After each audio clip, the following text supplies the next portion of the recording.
नमस्कार, मी धनश्री किचनमध्ये तुमच्या सर्वांचं खूप खूप खूप स्वागत आहे। आज आपण आहे ना थालीपीठ बनवणार आहोत। तर त्यासाठी लागणारे साहित्य मी इथे तुम्हाला दाखवते। इथे मी पालक घेतला, तुम्ही इथे मेथी घेतली तरी चालेल।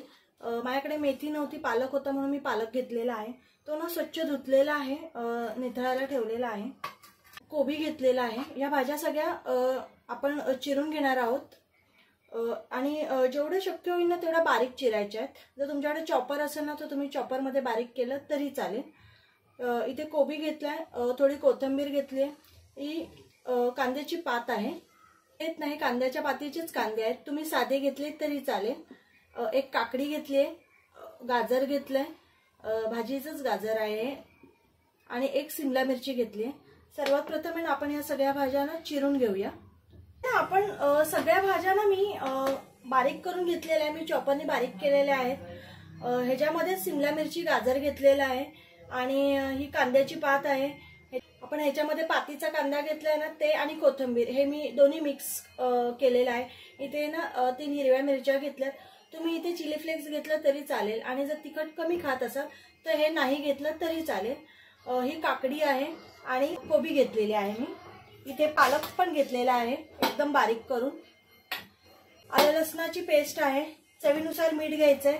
आणि आता सर्वात प्रथम आपण या सर्व भाज्यांना एक परात घेतली, मी परातीत टाकून घेते। पालक पण टाकून घेऊया। त्यात आहे ना मी 1 चमचा, मोठा चमचा आहे, आलं लसणाची पेस्ट टाकली आहे। इथे मसाले टाकूया। 1-1.5 चमचा हळद टाकते, कारण माझं हे मसाल्याचं बॅटर जास्त आहे, त्यानुसारच तुम्ही टाका। 1 चमचा जिरा पावडर आहे आणि 1 चमचा धना पावडर पण टाकूया।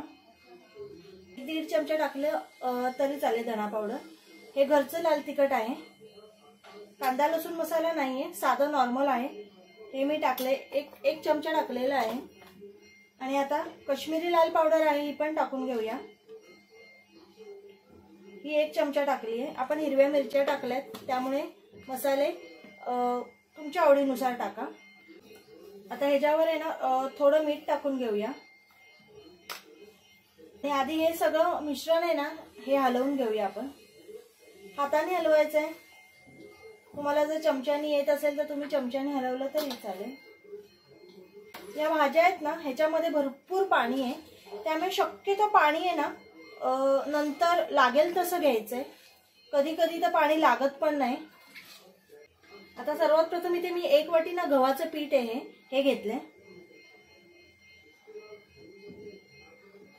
त्याचबरोबर इथे अर्धी वाटी ज्वारीचं पीठ घेतलंय आणि अर्धी वाटी बाजरीचं पीठ आहे हे।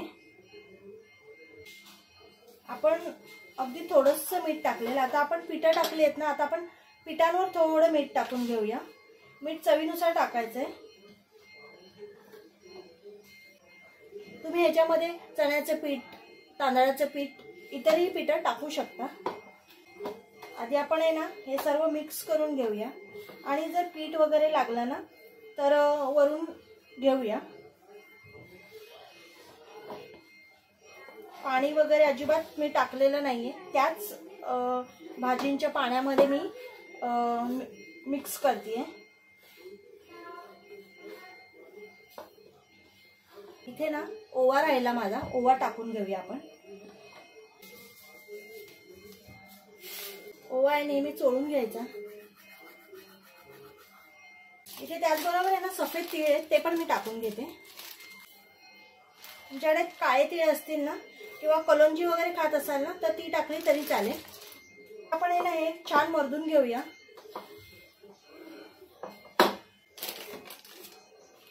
इथे मी ना चॉपर मध्ये सगळ्या भाज्या चॉप करून घेतलेल्या ना, त्याच्यात मी थोडं पाणी टाकलंय, कारण ना ह्याला सगळं पालेभाजी चिकटलेली आहे, तर जर आपल्याला लागलं ना पाणी तरच आपण घेणार आहोत। शकता पीठ मळलेलं आहे मी, मला ना जराही वरचं पाणी लागलेलं नाहीये। आता हे पाणी आपण फेकून देऊया। काकडीला वगैरे पाणी सुटतं, परत पालक सुद्धा, पालकामध्ये सुद्धा भरपूर प्रमाणात पाणी असतं, त्यामुळे हे झालेलं आहे। आता 5 मिनिटं आपण हे असंच ठेवून देऊया आणि मग नंतर थालीपीठ करायला घेऊया। इथे ना तवा ठेवलेला आहे, आणि ना हे कॉटनचं फडकं मी घेतलेलं आहे, थोडं ओलं पण केलेलं आहे, थोडं पाणी पण आपण असं हे करून घ्यायचंय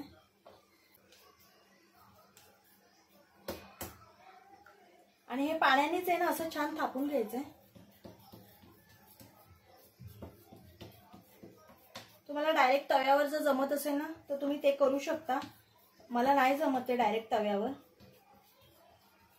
लहान मोठी साईज तुम्ही तुमच्या आवडीनुसार करा आणि ना हे असे होल पाडून घ्यायचे, 4-5 ना होल पाडून घ्यायचे।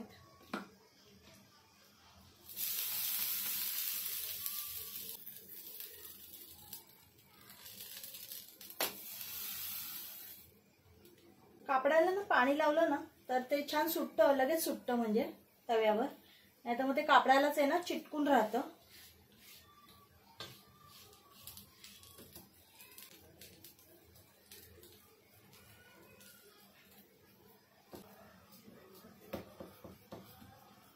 तर मुलं भाज्या खात नाही ना, तर अशा प्रकारे तुम्ही हे असं दिलं ना तर त्यांना कळतही नाही आणि मुलं आवडीने खातात। ना तुम्ही तुमच्या आवडीनुसार बटर, तूप काही लावू शकता। मी आपलं नॉर्मल साधं तेल घेतलेलं आहे, थोडं थोडं लावायचं, दोन्ही बाजूला लावून घेते मी। ते जे आपण होल केलेत ना त्याच्यात पण असं छान टाकायचं आहे, ते भाजून घ्यायचे। आता थंडीच्या सीझनमध्ये ना हिरव्या भाज्या खूप प्रमाणात मिळतात, त्यामुळे हे 1-4 महिने सतत करून खावा, मुलांनाही खाऊ घाला, पौष्टिक आहे। याच्याबरोबर टोमॅटो सॉस, हिरवी चटणी कशाबरोबर खाऊ शकता, किंवा कडधान्याची भाजी हेही झालं, किंवा तुम्ही नुसतं साधं आपलं व्हाईट बटर घेतलं ना घरी बनवलेलं तर त्याच्याबरोबर पण ते खूप छान लागतं। अशा प्रकारे ना आपण या सगळे हे थालीपीठ मी बनवून घेते।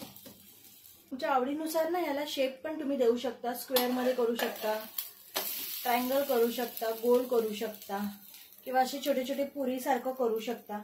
मुलांना आपण जेवढं अट्रॅक्टिव्ह देऊ ना तेवढं ते आवडीने खातात।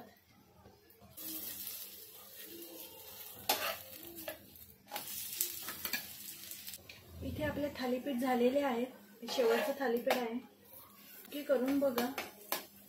इथे आपले थालीपीठ झालेले आहे, मी दही आणि चटणी घेतली, तुम्ही लोणच्याबरोबर पण खाऊ शकता, अप्रतिम होतात। नक्की ट्राय करा आणि मला कमेंटमध्ये सांगा तुम्हाला कशी वाटली रेसिपी। व्हिडिओ आवडला असेल तर नक्की लाईक, शेअर आणि सबस्क्राईब करा। बाय।